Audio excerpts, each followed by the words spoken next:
Olugendo olutwala Nathan Nandalama Fabi e Nakapiripiriti yalutandikidde Silonko wano nga we bakungaanidde okwegeyamu ku nsonga ez'enjawulo. Byonna nga biwedde ne balyoka bessa mu ddene okwolekera Nakapiripiriti era olwatuuse mu disitulikiti y'e Katakwi mu katawuni ak'e Chepsikunya ne baggulawo ofiisi za FDC mu kitundu kino.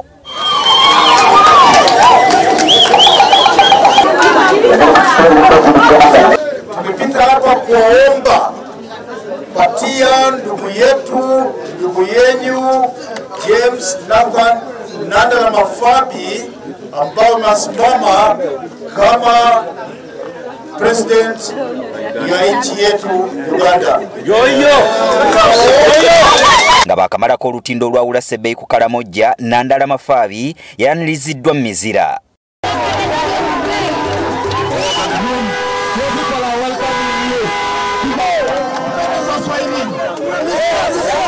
Nga yingira akabuga ke Namaru, Nandala we yatandikidde okusoowagana n'abakuuma ddembe be yasanze bamukiise ebimotoka nga tebamwagala kweyongerayo. Wano yasobodde okubayitako okutuuka mu maaso gye yasanze nga bawagizi be bamulindiridde.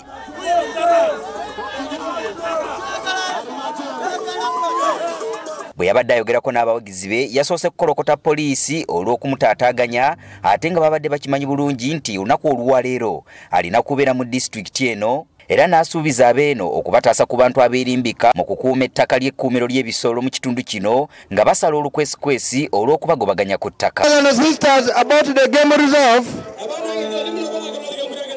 We cannot push people from where they are eating to make and leave animals there.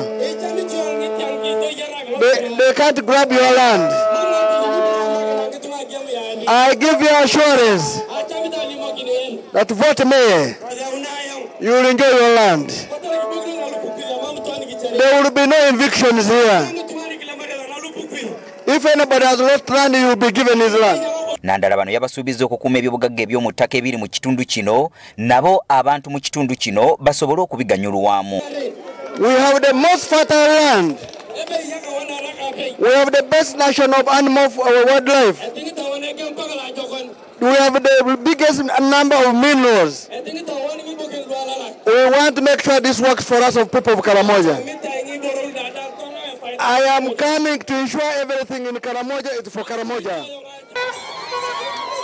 Mu disitulikiti y'e Moroto, mu tawuni y'e Moroto, Nandala yasanze nga bamulindiridde era bano batubudde zimu ku nsonga enkulu ze baagala omukulembeze agenda okuddako okukulembera eggwanga ze baagala abakolereko.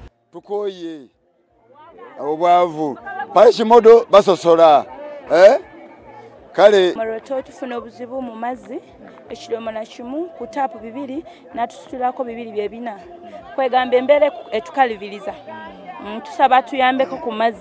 Naddala ffe abali eno e Moroto abaluddeyo emyaka mingi ng'abantu ffe abaviira wala batusosolamuko katono. Ate Ekikayi Heleni avuganya ku ntebe y'omubaka omukyalo wa disitulikiti y'e Moroto yategeezezza nti ekitundu kino kirina okusoomozebwa kw'okutiisibwatiisibwa kw'abantu nga batena okugenda mu bifo abali ku ludda oluvuganya gavumenti we baba bakubye enkuŋŋaana kyokka n'ategeeza nti bakyakola kyonna ekisoboka okumatiza abantu bano tekirina buzibu okugenda mu nkuŋŋaana zino n'atutegeeza nti ekitundu kino kikyalina okusoomozebwa kunene nnyo okw'okusosolebwa okw'abaana abawala. Poverty. People in Karamoja are so much impoverished that the level of vulnerability of the people of Karamoja has actually left them very vulnerable and, of course, bankrupt. Among that, there's a lot of violence among the women, especially issues where now we are having a lot of greater percentage of the girl child mothers that we have in the communities. Okwawukanako n'ebitundu bye twabaddemu mu buvanjuba bwa Uganda bwe twayingidde mu kitundu kino eky'obukiikakkono bwa Uganda mu disitulikiti y'e Nakapiripiriti abakuumaddembe bagezezzaako okutaataaganya entambula za Nathan Nandalama Fabi era ng'agezezzaako okubawaganya n'okuwaganya wabbali w'ekkubo okusobola okutuuka mu bifo by'abadde ayagala okugendamu. Olunaku olw'enkya tumusuubira okubeera mu disitulikiti y'e Abimu ne Kotido bwe watabaawo kikyukakyuka. Gerald Damulira agafeeyo ku Spark TV Nakapiripiriti.